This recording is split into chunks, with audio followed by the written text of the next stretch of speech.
হয়েছে, তারপরে দেখলাম জগন্নাথের মহাপ্রসাদ এসছে। যেভাবে আমাদের মাননীয় মুখ্যমন্ত্রী বলেছেন যে উনি প্রসাদ দেবেন, যা যা যেতে পারেনি তাদের জন্যও পাঠিয়েছেন। তো দেখা যাক ভেতরে কি কি আছে।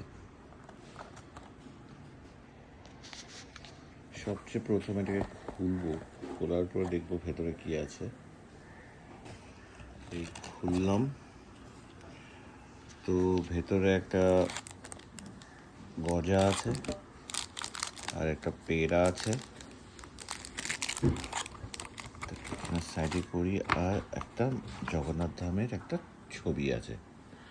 ছবিটাও কিন্তু দেখতে গেলে পুরো ভালো করে কাটিং হয়নি মনে হচ্ছে, একটা সাইড বেরিয়ে গেছে।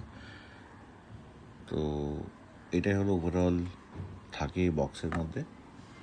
তো ভিডিওটা দেখুন, আর জগন্নাথের মন্দিরে যাওয়ার প্ল্যান থাকলে আপনারা যাবেন নিশ্চয়ই, খুব সুন্দর করেছে, একদম পুরী জগন্নাথের মতো করেছে।